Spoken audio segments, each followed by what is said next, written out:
So thank you for attending today's presentation, Architect as Developer. Our speakers today are Mr. Bob Hillier and Mr. Joshua Zinder. And I would like to introduce them to you. Bob Hillier is one of the leading and most highly respected architects in the US. He's perhaps best known for having built one of the largest and most successful architecture firms in the world. Mr. Hillier is distinguished for his design, for his business acumen, and for his contributions to the field of architecture as a practitioner and educator. Bob has been on the core faculty of Princeton University School of Architecture since 1992, where he teaches 2 graduate seminars. He has served on the AIA National Fellowship Jury as a chair of the selection committee for the Dean of Princeton's School of Architecture.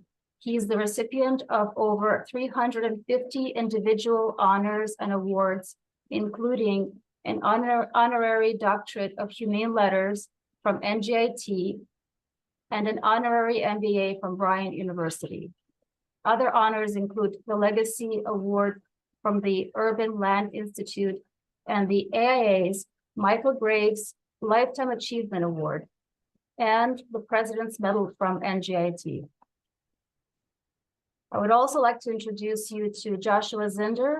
He is the founder and managing partner of Joshua Zinder Architecture and Design, now celebrating its 10th anniversary as a firm. Passionate about every aspect of architecture and design, Joshua brings a unique contemporary style to every project.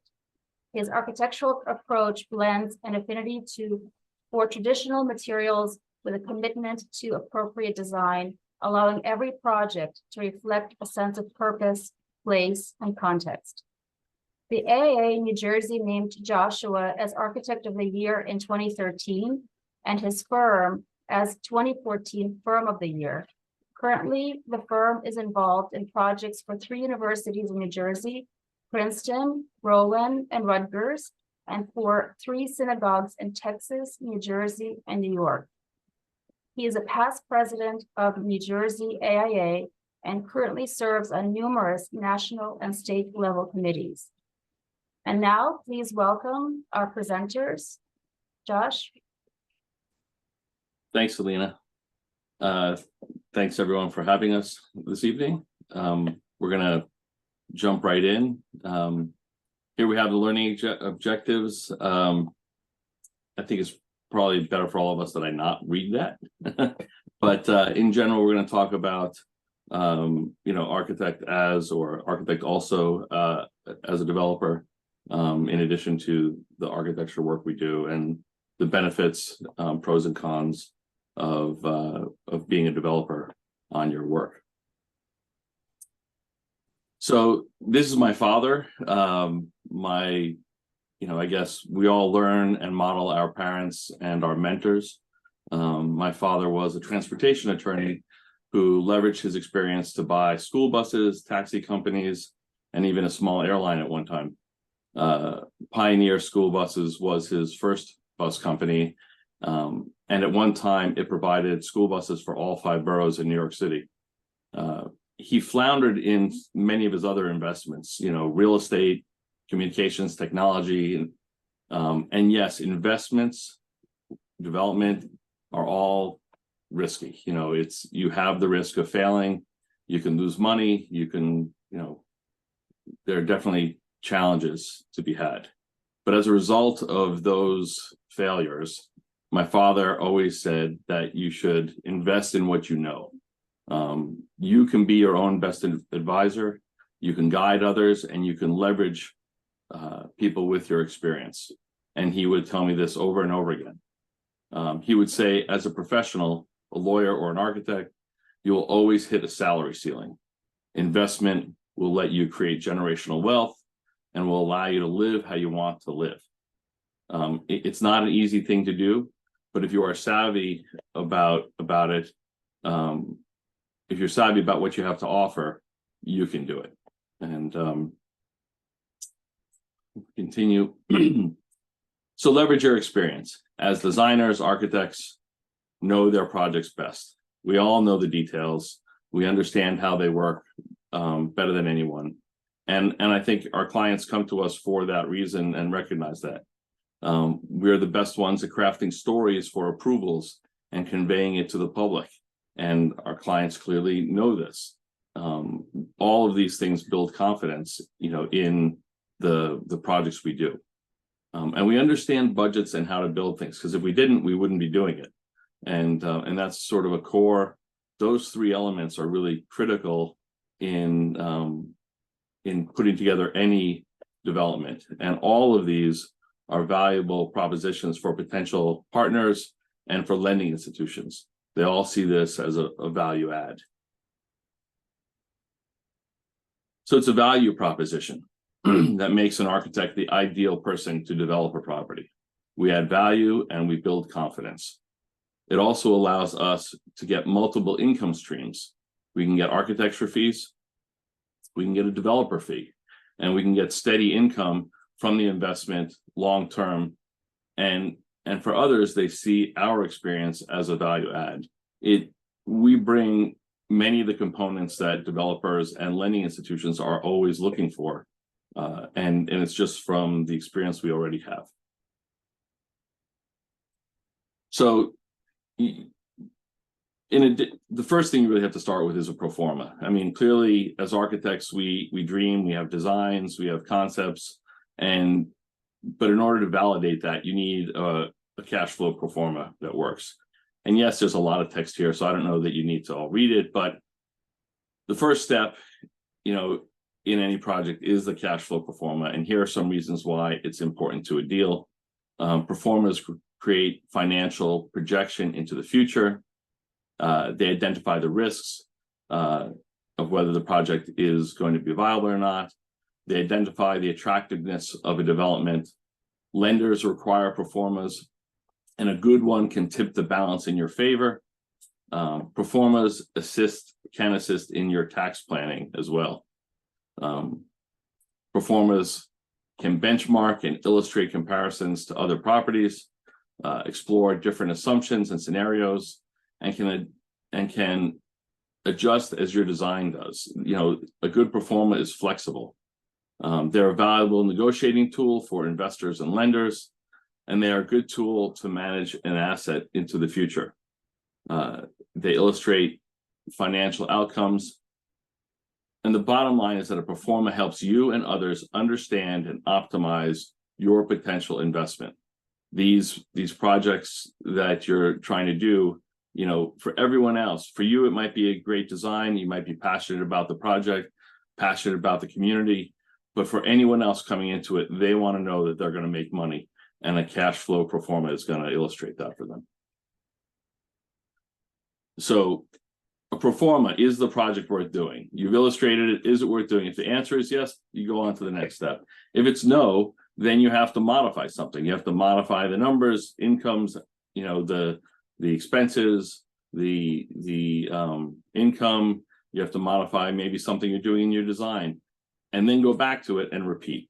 And the idea is to sort of create a flexible platform that you can go back to. With the pro forma, you need a way of presenting it, so that ends up being a pitch deck. And with the pitch deck, the question is, are there investors? Is there money for your project? This is really the storytelling component. And your pitch deck should help put that forward and illustrate that. And it should say, is the project worth doing? And if it is worth doing, you move forward with the project with your investors. And if it's not, you have to go back, because inevitably people will love your designs, they'll love the ideas, but inevitably it's about that pro forma, it's about the numbers. And if the numbers don't work, then that's what you have to keep going back to. So pro forma do's, things you should do in a pro forma, keep it as simple as possible. Keep things like, preferred rate for investors in mind, developer fee. Make sure you answer the why question. Why is this a project worth doing? Why is it a project that somebody should be putting their money up for? Keep it flexible. So avoid hard coding formulas and getting locked into a number. You want to keep flexibility within your pro forma. and model in the pro forma an exit strategy. How do investors make money? How and when do the investors get out? How and when do you get out? Do you want to get out? And when do you project selling the property? And what kind of income do you get along the way? Things you don't want to do in a pro forma. You don't want to rely on rent growth to make it work. Rent growth is sort of bonus down the road. If it pans out, then it's great. But if it doesn't pencil out on day one, it's most likely not going to pencil out 5 years from now either. Don't be too bullish. You're too bullish. You get a lot of people to jump on your bandwagon, and it doesn't pan out. Then you're not going to have people who want to invest with you again. Don't be too bearish, because the lender is going to be chipping away at your numbers throughout the process, most likely. And be careful about inconsistent formatting. Architects were really good at formatting things and making things look beautiful. So that's something you can lean on. So with a pro forma, the basics, you have revenues, you have expenses, and then there are economics, and Bob will get into some of these details a little bit later on. But again, keep it simple. Things that you're inserting into your pro forma, you put in as blue. There are things that can change, and outputs are in black.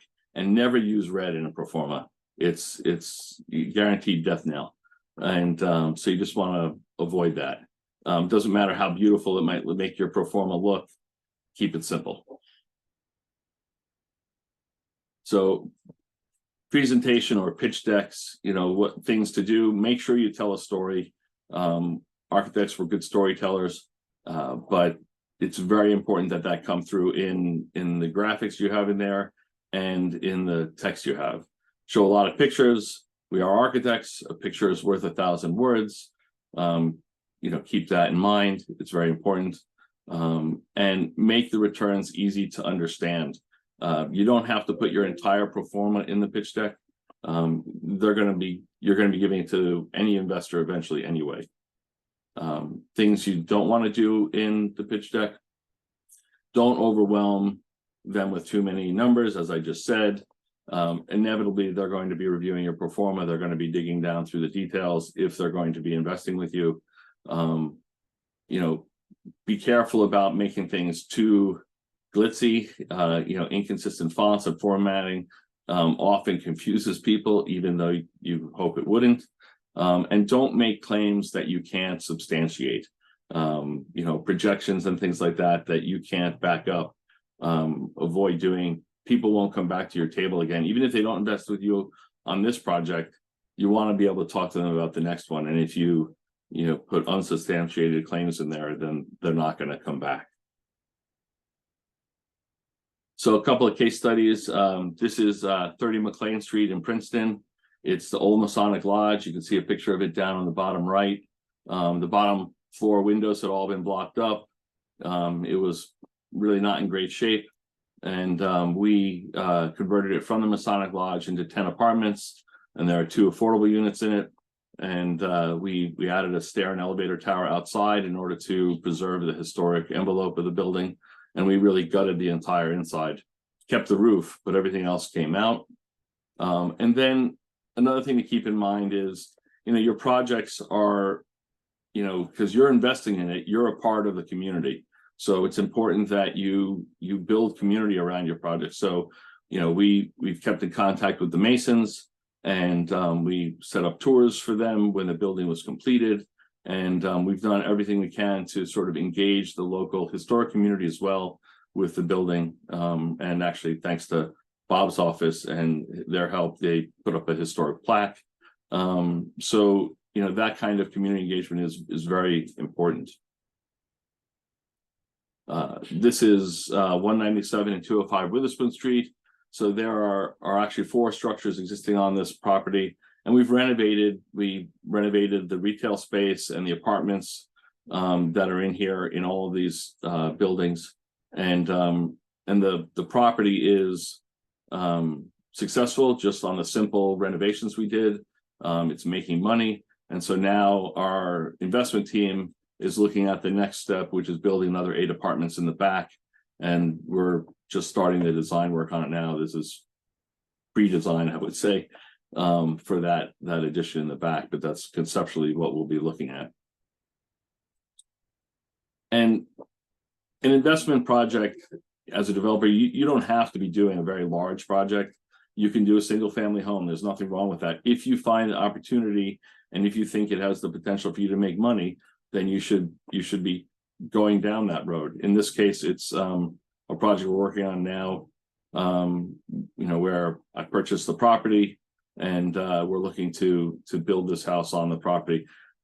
In this situation, we're hoping not to do it as a spec house, but rather get somebody who wants the house, who wants to customize it, and then we sell the property to them, and then we get builder fees and profit on the sale. So that's the goal for that one. And then this last case study that I'll talk about, I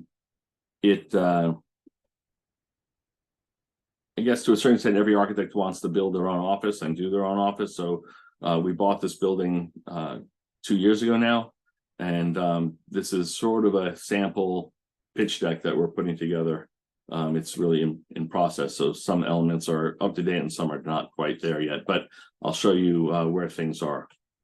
So in the pitch deck, you want to illustrate what the opportunity is, what the site is, in basic numbers, what the income is going to be for it, what the project value is, and what the potential equity. Like, keep it really simple, and that's important. Make sure you talk about who you are, what your experience is. So normally there's text that would go with this that would talk about, myself as an architect, myself as a developer, and the work we do, and but that's very important because any bank or any investor wants to know that you have skin in the game and that you've done it before. And even if you haven't done it before, you want to leverage the projects that you have completed before. So you're illustrating that you have a history and a success rate, even if you don't have that model as a developer, you have that model as an architect, and you can illustrate on numerous projects the work that you've done over time. So don't underestimate people's understanding of where the project is. Make it very clear, where the project is, why this is an important location, and what assets there are in the area. In this case, the elements that are right in the area come into play for the tenants that we plan on having in the building along with our office. And the location to the university is always attractive for banks and lending institutions and investors. So this is the project we hope to build. We're going to preserve and enhance the existing historic structure. We're going to keep it separate from the new structure. The idea of the new structure is we're going to connect it to the historic district that's behind with the little gabled roof element in the back. And then we're going to add a community asset. Our goal is to put a laundromat in here. We have a potential tenant lined up already. And that is a community asset we hope to help engage the neighborhood. We'll also be converting what's currently our first floor of our office into additional retail space here. And then put in the economics. So again, you don't need to put in the whole pro forma, put in the big picture, and this is a little bit out of date, but it's not that far off. And you put in the big picture items. You don't need the full pro forma. Again, in the pitch deck, if somebody's interested in your deal, they're going to ask you for more information. And this is the final project on the corner, and you want to take an investor, take a lending institution through this story. Very few of us have the funds to make it all the way through a deal with our own money. Maybe some of us in the room do, but it's one of the basic rules I was always told on investment. My father always said this to me, was ideally you use other people's money to help grow yours. And I think that's really at the core of development, at the core of needing a pitch deck and needing this information. So with that, I'm going to hand it over to Bob. Thanks, Josh. I'm happy to be here. And do I ask you to change the slides? Is that, I just say next?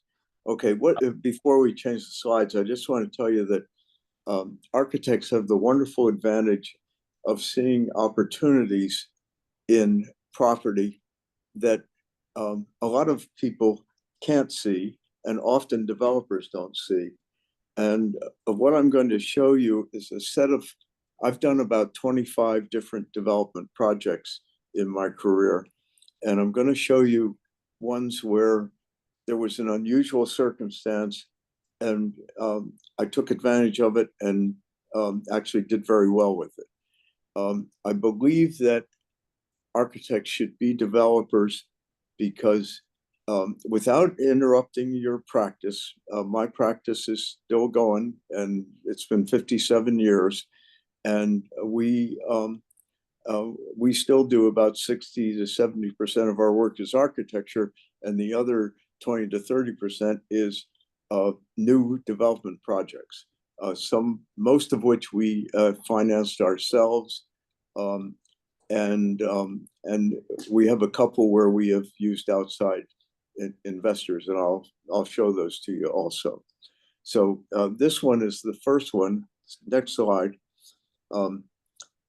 This is a building that was known as the University Laundry, emphasized laundry. And a realtor called me up. I've been in practice 3 years, and he said, "I've found the greatest building for you to relocate your office." And I said, "What is it?" And he says, "It's the University Laundry building." And so I went down and looked at the building with him, and I'm walking through it with the owner. And it so happened that at the time in Princeton, there was absolutely a total building moratorium. You could not build anything because the sewer plant was overflowing. And so this, if I was going to renovate this, I wasn't going to be able to do much. So I asked the owner, I said, "How much water do you put into the sewer system every day?" And he said, 9,600 gallons. So I went to the health board and I said, if I bought the University Laundry and didn't continue it as a laundry, you would have 9,600 gallons less water every day. And so would you let me build 11 townhouses which only create 2,200 gallons a day? And they gave me approval. So all of a sudden I had approval to get around the moratorium in Princeton. And then it was a matter, next slide, it was a matter of going to the zoning board and getting permission to build this project, which are the Willow Street townhouses. There was such excitement about it. Princeton at the time had no zoning that allowed townhouses. And so the first thing was to create a townhouse zone, which we got approved. And then we got this project approved, and we sold all of the units before we even broke ground, and we sold them for $100,000 each. And now that was 52 years ago. And the house on the corner in the foreground here on the right just sold for $1,250,000. And there are still 2 families in here who are original families that bought and are living here.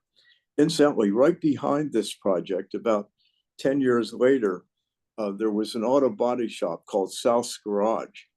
And Mr. South decided to retire. And I looked at the building. It was a wonderfully proportioned auto shop with the trusses at 12 feet on center, and there were 6 bays, and the building was 50 feet wide. And so I went ahead and got approval to build 12 condominium units in there at 500 square feet each, and then I built an additional 4 units for for an additional 4 units in what was an old decrepit garage, which I was able to basically get permission to replace it with another building the same size, but with housing instead. So I had 16 units, and lo and behold, we sold them all, but for $500,000 each, $1,000 a square foot, and they sold very rapidly. A point in which is of note is that we believe in renting a property after we've developed it. We rent it for at least a year, because that that has huge implications in terms of the taxes you pay. If you are developing properties and selling them as you're developing them, you're basically going to be taxed as an operation, which is 40%, 42% at the time. On the other hand, if you were to rent them out for a minimum of a year, you're able to be taxed only today 21%, but at one point it was 15% was the income tax that you paid on it. Now, the beautiful thing about renting them is you are basically living through the punch list of the various units and getting the tenants all settled. They call up with their little complaints, etc. Condominium owners call a lawyer when there's something wrong. And so by renting them, you also avoid the condominium suit issue, which a lot of architects are faced with. And it's a good way to have an income and then sell them. And what we would do is not tell people, okay, your lease is up, we're going to sell the property. We waited until they were ready to move out, and then we would sell them. And that spread the capital income over a few years in many cases. Next slide, please. This is another view of the project. This project won an architectural award in Japan, of all places. And even today, there are buses that come by, and a whole bunch of Japanese people jump out of the bus and take pictures of it. I think they're all architects. It's just a very strange thing. I'll show you that. Yes, I have another project I'll show you that later on that has exactly the same impact. Next slide. The waxwood was the second school for colored children. And it's on Quarry Street. And it was changed, it was desegregated in 1948 when the Princeton Plan, which was one of the first plans in the nation to desegregate properties, or desegregate schools, sorry.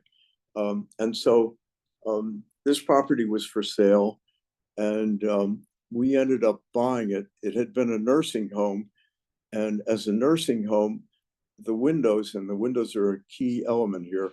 The windows had been closed down with plywood to the half level, and there were basically 8-foot ceilings in the nursing home rooms. And when we bought it, we decided to go and get historic tax credits on it.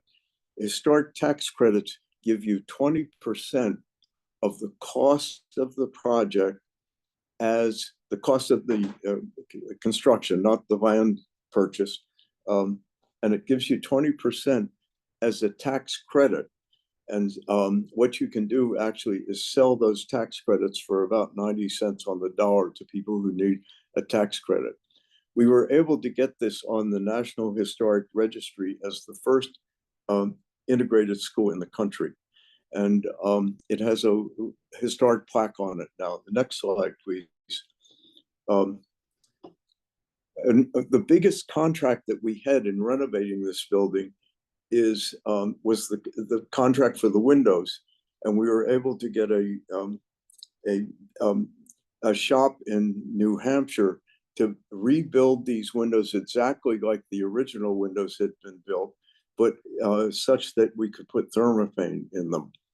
You'll notice in this picture, there's a tombstone type of thing in the front, and that is an inscription describing the school. And the reason it's called the Waxwood is Dr. Waxwood was the principal at the time of integration, and he walked all of these students over to a different school in Princeton, which was to become the integrated middle school for the Princeton school system.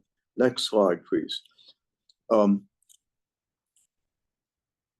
This is the back view, and so a couple of interesting things. The only thing we added here was the little entrance lobby, and then the turnaround with the fountain in the middle, which is the drive.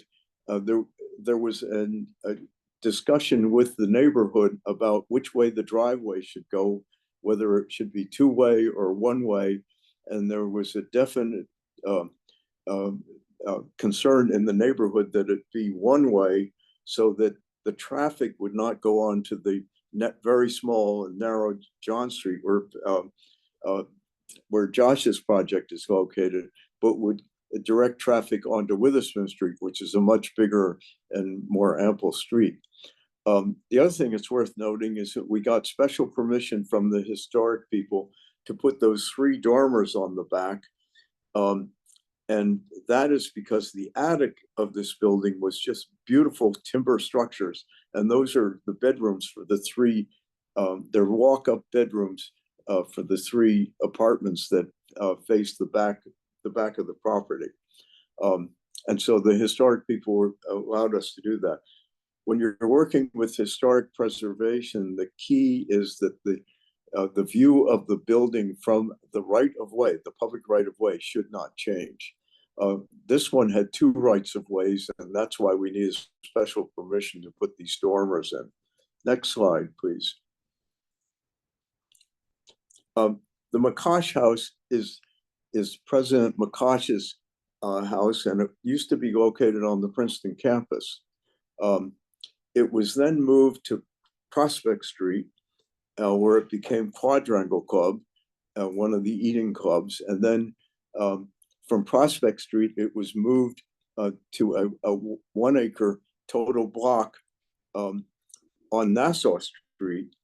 And it was placed dead center in that 1-acre block in a neighborhood where all the adjoining lots were 1/4 of an acre or less.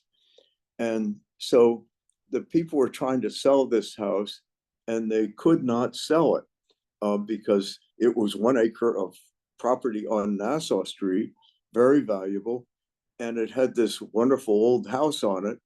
But when you added up and what they were trying to get for it, nobody could pay it. So we went and got zoning permission to pick up the house and move it again. This was its 3rd move.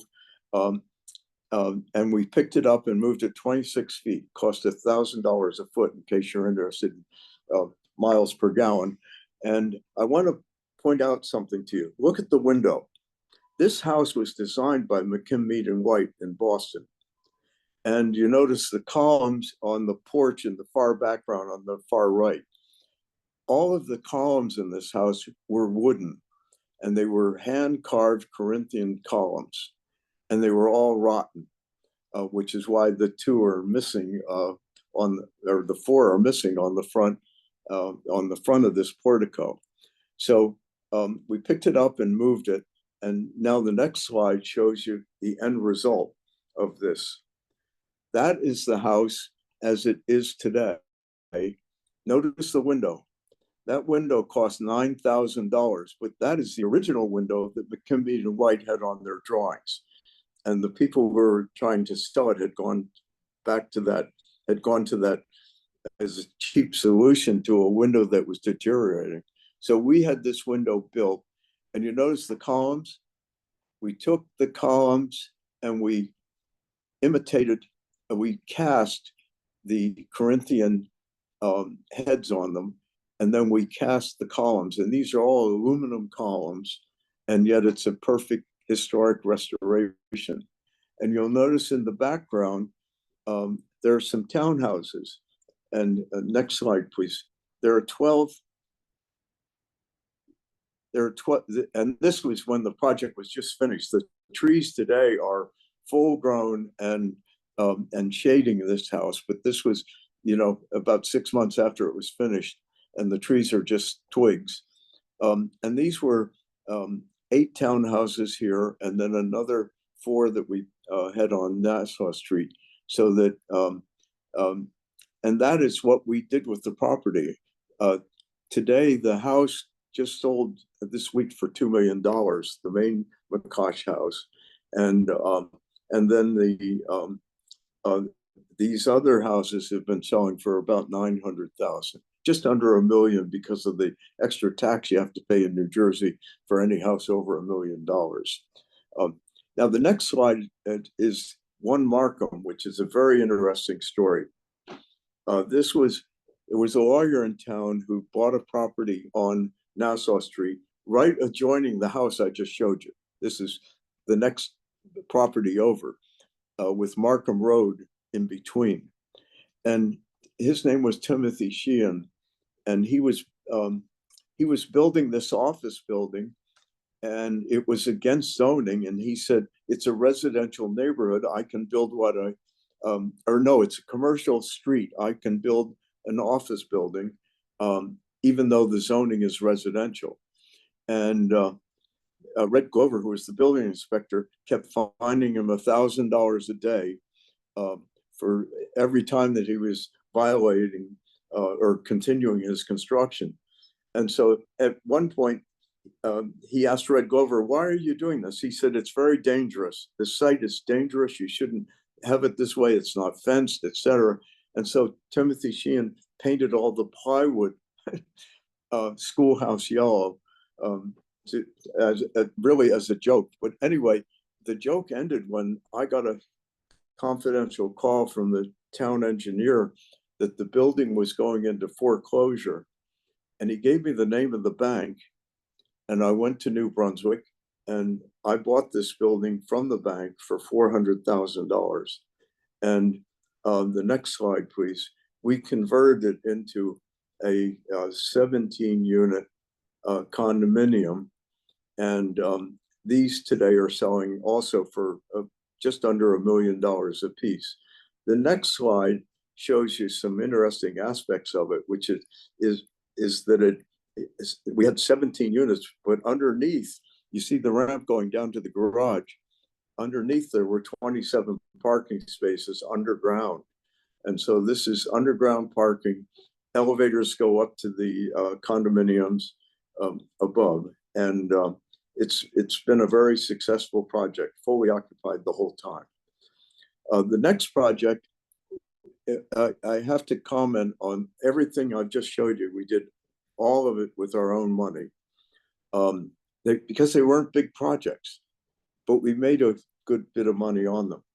The next project was really too big, and Copperwood was a project that was on 21 acres in the woods in Princeton, woods that were loaded with beech trees. And Hovnanian got approval to build 140 units in 5 apartment buildings, and his approved plan was destroying 75% of this wooded area. He walked away from the contract, and the mayor called me and said, Bob, this is a project you might get interested in. And it was designed for 55, it was approved for 55 and over, which is something I'm going to talk about for a moment. The 55 or over says that people over 55 can live in this property, and that's all who can live in this property. The problem with 55-year-olds and over is it takes them about 2 years to decide whether or not to part with their house. And since a lot of 55 and overs are today 65 and 70 and over, they are all boomers. And the boomers love the houses they're staying in. And they're staying in them because they can get Meals on Wheels, they can get visiting nurses, and everything else they can get through Amazon. And so they aren't really tempted to move into a 55 or over project. So given the 2 years that it took any couple to decide to move in here, we got special permission from the town, and thank goodness we did this, that we could rent to anybody under 55, but we could only rent for 1 year. So it was 1 year leases. And lo and behold, we were able to fill the place with younger folks. But the rules were if there was a young person who wanted to rent it and a 65-year-old who wanted to rent a unit, the 65-year-old took precedence. And that was a fine thing to do. But because we were able to fill it up while we really rented it eventually to 55-year-olds, which is what it is today, we can go to the next slide. So and today it's fully rented and it has a waiting list. Now, I paid $9 million for the land, the 21 acres. And that was, at that point, I was financially exhausted, so to speak. And so I had to go to an investment group in New York, was an insurance company, a small insurance company. And they came in as my partner, and they helped finance the rest of the project. And we got we got an architectural fee, we got a developer's fee, and then while we were renting it, we got a management fee of 5% of the annual income, which is normal for management fees. And we got 153 units in here, of which 10%, or actually 13 units, are affordable. And the building has an underground garage with 1.5 cars per unit, and 153 units. And the big news is that we were able to put it all on 4 acres. And the other 17 acres we contributed to green space with bike paths and pathways going through it. End of the story, about 2 years ago, we sold the project, and it had cost $52 million to build, and we sold it for $76 million. And our part of it was 15% of that $26 million profit. So aside from all the fees and management fees that we got, we were able to pick up another 3.4 million along the way. And that just shows you the value that you can get out of these things, even with an investor. Now that I'll just take you quickly along through this project, because it's really kind of a neat project, and then I'm going to get to the pro forma game. This is you drive up to the building, and next slide, and you'll see next to the Copperwood sign, there's a stairway that goes up to, next slide, a patio, which has a fountain in it, which is nice because it adds sound to the thing. And you'll notice that the siding has changed at this point, and the color changed too. We went from a gray siding on the part of the buildings that you could see, because that way it would conceal it pretty nicely in the winter. But in the courtyard, we wanted to blast this with sun, and so we had the sun. And then you see the walkways. There were still 5 buildings, but they were independent of each other. Next slide, please. And you got to them by pathways, and the pathways are richly landscaped. Next slide. So that there's privacy between them. The narrowest part of these long courtyards is 45 feet. So there's still reasonable distance, and distance for those trees to grow, so they become really nice. Next slide. Got the next one, Josh? There we are. Now we're walking kind of out of the project. Next slide. And we're going to come to the outside where the woods are, and you can see we're surrounded by the big beech trees, which were beautiful. And then there's outdoor pathways also, and cooking areas, and all the amenities. Next slide. And this is the next slide is a view of that corner, and the top units had extra high ceilings. Those were 12-foot high ceilings in those units. Every unit has a balcony, most of them projecting like these are. And then going inside, the next slide is, this is the lobby and the leasing office, all very open. And then the next is the this is the gathering room. And I have to tell you two stories. Number one tenant came with a grand piano, which he contributed and now sits in the corner where you see those chairs over there. And another tenant came and contributed his whole library. And so the bookshelves are now full. And then there was and they throw parties in here, and there was a cafe and also a place where you could work on your computer. Next slide is a view of the conference. Oh no, that's another view of the cafe and the room. And then this is an extra room which is used for games, or it's used for meetings and conferences. It has giant TV. The next one is the prerequisite exercise room, which is very popular. And now I'll just take you into one of the units so you get a sense of what they're like. They basically had a great room, which was a living area with a dining place and next slide, and a kitchen. And these funny little windows under the kitchen cabinets turned out to be extremely popular, actually. And then the last slide is the master bedroom.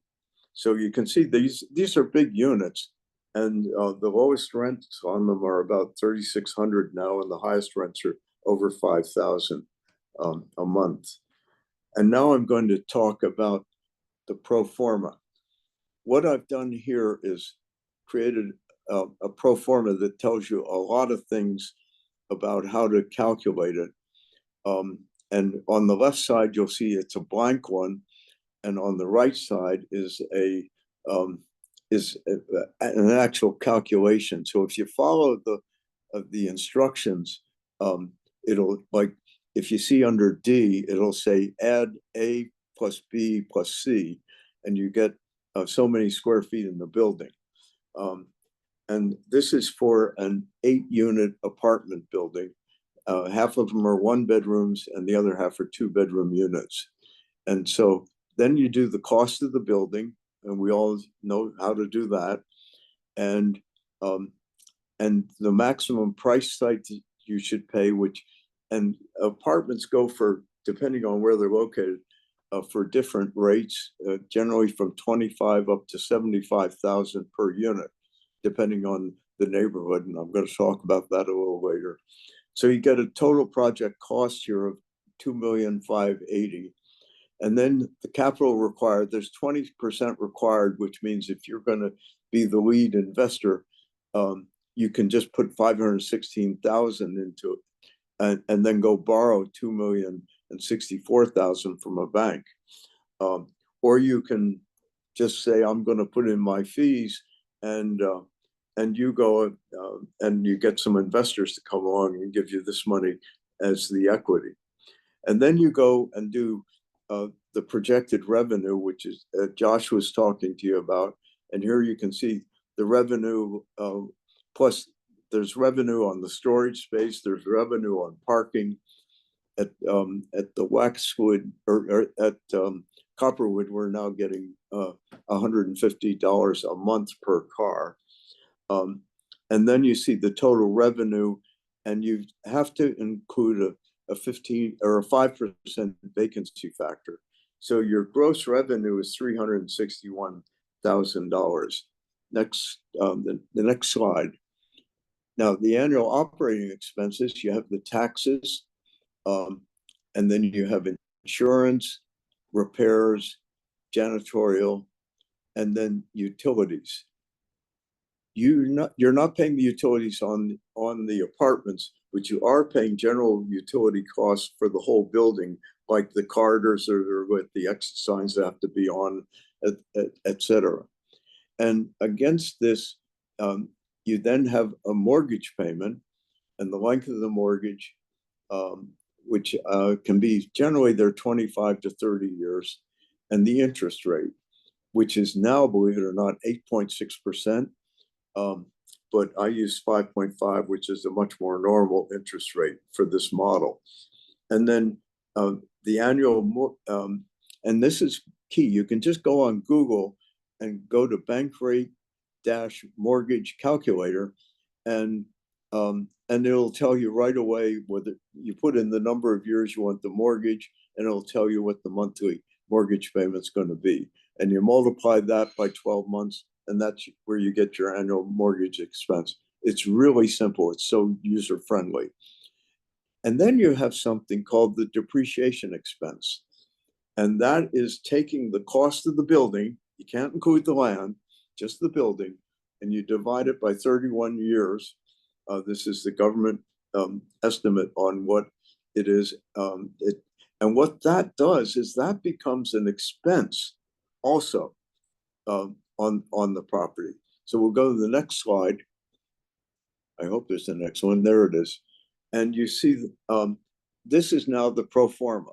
So you have the gross annual revenue, you have the operating expenses, which are 52.6. Then you have the mortgage expense, which is 193.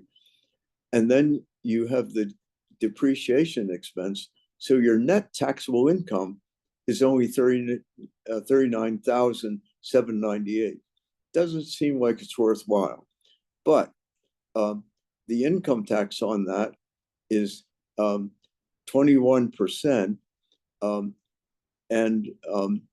and so your taxes are only $8,358. And incidentally, I said here in parentheses, could be a zero, because if your depreciation exceeds your income, you won't pay any taxes at all.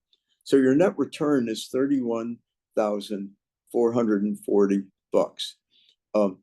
The percent return is 8.7%, which is a little better than you could do generally in the stock market. And the percent return on there's two returns. One is on the equity, which is you're making 6% on your. So the cash flow though is 115,322 a year. Because once you're done paying all these other things, you end up with 115,000 in cash flow. The return on that in terms of equity is 22.5%, and that's 22.5% of the 516,000 that you put in as equity. And then you get into the EBITDA. EBITDA is earnings before interest and taxes and amortization. EBITDA is basically taking the gross annual revenue, and removing the mortgage expense and removing the depreciation. And then where is it going to be located? Well, I can tell you this, that all banks generally operate on an EBITDA of 7%. The way this works is you take 7% and divide it into the revenue of 308,000, and you get that the property is worth $4,408,000 right now. On the other hand, that would be the way the banks value it, and you can see why they're willing to lend you money. On the other hand, if you're going into what I call a weak city like Trenton is now, and like Camden used to be, and Newark used to be, there the EBITDA is 10%. And what that means is anybody who's investing in what you want to do, they have got to get at least a 10% return, because of the risk is bigger in those second tier cities than it is, say, in Princeton, where today the EBITDA is or the where the EBITDA is if you just use 4.2% and divide that into that income of 308, and you get a building that's worth $7,346,000. Now, the EBITDA is important because that's the value that you have. And what it means is, and the reason Princeton is so high, frankly, aside from being a beautiful town to live in, is it has the stability of the university. The university is not going to get a better offer from Pennsylvania to move there the way a corporation would. And what you find is a lot of these towns where there's a big corporation, all of a sudden after 20 years, the lease is up and the corporation decides to take a better deal in the next state over, New York or Pennsylvania. And because it's worth their while for the tax breaks they're going to get in that particular state. So what this means is that your net worth increase will be at 1,828,143, and what I'm doing there is taking the project value, and I'm subtracting the project cost and the mortgage from that, and that's the increase in my net worth. Now, if you own a building for 7 years, that's when the normal flip is. You can do two things at the end of 7 years. You can sell it, or you can refinance it. And if the rents have gone up, and generally the rents do, don't promise your investors this, as Josh said, but your rents can go up by 3 to 5% a year. This year, they're actually going up by 10% because there's such a demand for housing. So you can increase that value will continue to climb for you. And what's interesting is you can now go out and refinance this building, or you can sell it. Now, if you sell it, you're going to make a profit on it, and you have 6 months in which to reinvest that money. And then you have what's known as a 1031, where you are taking the profit that you made and you don't pay any taxes on it yet, and you're moving it to another project. That's one way to do it. Another way to do it is simply refinance it with the bank and take the excess cash, which is tax deferred, you don't pay taxes on it, and you can take it and invest it in another project. So by doing that, you're able to just build a fortune over the years. And I'm not going to tell you what I'm worth, but it's a lot more than I could ever get selling an architectural firm. And I did very well selling an architectural firm. So it's something that you should consider as basically as a sideline to your practice. Now, the last thing I wanted to mention is the 7 years. At the end of 7 years, air conditioners start to fail, refrigerators start to fail, and you start to get into the appliance replacement business, and that can be pretty expensive. And that's why 7 years is such a magic number in terms of when people flip properties and put all those problems on the next buyer, or they flip them and get the cash and get another investment in a new project, and that helps pay for the expenses of all this replacement of appliances. And that's all I have to say. That's enough. Thanks, Bob. So if there are questions, I think we'll take a few, and you could put them in the Q&A or in the chat, and I'll pull them up. I don't know if there are any questions out there. I think, Christina, are you going to elevate everyone now to, so we can chat? Well, here's a question from Lorianne. Can you speak to other key elements to working as an architect developer? Do you need a good contractor partner, what are other specialty team members you should have lined up? Is a special company structure needed? You want to talk to that, Bob? Yeah, first of all, every project should be its own LLC. I right now have 17 LLCs in real estate. And the reason is if one goes bad, it's just that one project or one property that goes bad, and whoever has debt on it cannot go and take your house, take your car, take your kid. It limits how much they can get, because an LLC is a limited liability corporation, or it can be an LLP, and so that's the value of doing it that way. As for having a builder, the builder will probably argue with you on every design detail to get it cheaper and cheaper, and that may be helpful. I have had contractors come to me and ask me to be their partner, which is nice, and that can be a good deal.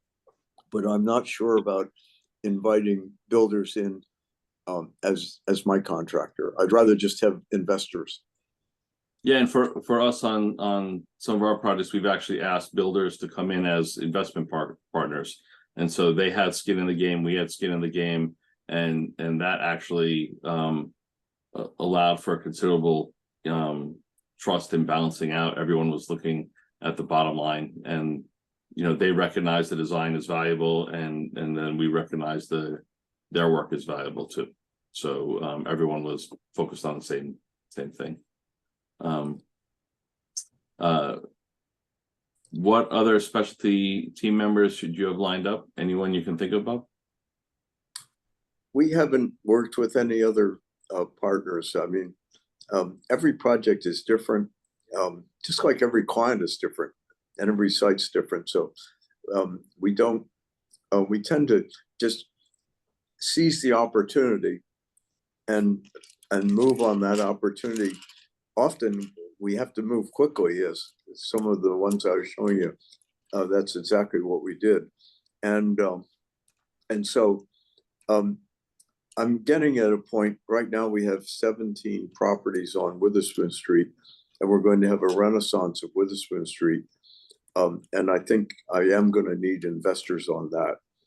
The interesting thing, and this is all about Princeton, is I get a call at least every 2 weeks of people who want to buy all those properties, but they want to gentrify the neighborhood and build a bunch of $2 million mansions on Witherspoon Street. And I'm trying to do something with micro apartments to increase the density, which will help the businesses on Witherspoon Street. As are you, my friend, across the street. Yeah, exactly. The project is directly across from my office. Yeah. Let's see. Next question. Given current rates, is it hard to make the numbers work? Say that again. Given current rates, is it hard to make the numbers? Yes, the current rates are scary. That's for sure.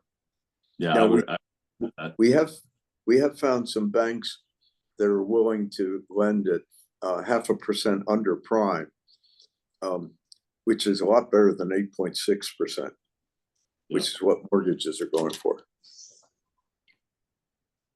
Yeah. Next question. Is housing targeted at students a viable idea given their tendency to party?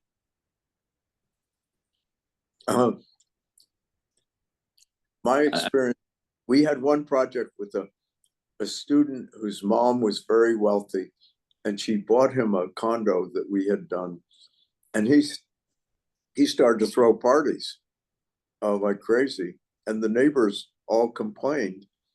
And so we got in touch with the mom and said, your kid's acting out, and you gotta, this was incidentally during the rental period. So she wanted to buy it, but we wanted to rent it for a while we got the capital gains issue. And so she straightened the kid out. and he eventually graduated, and then she sold the unit. Yeah, we found that that the students that we're renting to tend to be graduate students. 2 of them are in their doctoral programs, and they're far more focused on their education and their work than partying. So I haven't, I guess it also depends on what market you're in. So this is the Princeton market. Most of the people who are looking for housing tend to be, I think, if they're related to the university, tend to be graduate students or tend to be, some sort of faculty level. Yeah, that's correct. If you're doing something by another university town, you could be at risk. So I think in those cases you have to design appropriately, design for a more durable product. So are there other questions? What are micro apartments? Chris Kelly was. Oh, that's a great question. Micro apartments are anywhere from 150 square feet up to about 300 square feet. And they are specifically designed for minimal living. They have a small kitchenette. They do have a full-size bathroom. And what we have done is designed them with 12-foot ceilings so that you put a 7-foot ceiling in the bathroom, and then you put a sleeping loft with a ship's ladder up to that loft on the ceiling of the bathroom. And that way you get a 12-foot high ceiling, so the room feels very spacious. This is a 150-foot unit. And we have a waiting list for those. And they rent for $900 a month. We have 12 of them right now. Great. So this one says to Bob, but actually I think I might be able to answer the question. It says to Bob, what happened with the so-called Hobie Baker House, the TRI track in Riverside? So Bob, why don't you talk about your side of it, and I'll tell what I've recently learned. So. Okay, what we were under contract to buy it, and we went through the zoning, and we got the neighborhood settled down, and so at the end they were settled, and I should talk about that as an important factor in any zoning variance. And we put in, I think it was 26 townhouses, and with underground parking, and we got approval for that. And then we found out in an environmental test that the site was contaminated. Not only was it contaminated, but the water flow was such that the contamination was being carried into Carnegie Lake. And so there was specific language in our purchase agreement that basically protected us. And so we went back and we actually sued. It's the first time I ever sued anybody. We actually sued the TRI, which is, what was that? The tech, I forgot. Research Institute. Yeah, Textile Research Institute. That's it. So we sued them and settled, and we got completely reimbursed for everything we spent. And the site is still contaminated today, but it's under environmental measurement. There are wells there, and the wells are telling them every day how much how it's doing. And I've heard that TRI wants to build a laboratory and stay there. They love the site, and that there's going to be maybe housing, and maybe that's what you're going to talk about. So yeah, I mean, so basically, TRI had a deal, or has a deal, to sell the property, and the town was working with, my understanding is with that developer to designate the site a rehabilitation area, and don't know the details, but something happened, and now TRI and the purchaser are in a lawsuit Yeah. over where it stands. So I don't know all the details, but I do know that it was going to be redesignated a rehabilitation area. Area in need of rehabilitation. The planning board had talked about it, but it hasn't gone past that because there are legal challenges. Yeah, I think it's important to point out that you do not want to build housing on a contaminated site, because if any of the people who own that housing get cancer, they're going to come after you as the developer, and that's the biggest danger I've heard, is that just never build any residential on a contaminated site. And Yeah. one other thing I should point out, we have been very successful in getting zoning variances because we invite the neighbors to a dessert party. We don't have no booze, and we explain the project, and we hear their objections in a more casual, conversational way. And so if somebody says, well, I don't want that air conditioner so close to my house because of the noise, we move the air conditioner. And that's so much better than them going in with lawyers to a public hearing and using their 3 or 5 minutes, and sometimes they go over, complaining about what you're doing, because it's such a formal legal place, as opposed to the more casual, what I call dessert party, where it's a conversation and everybody is there and everybody hears it.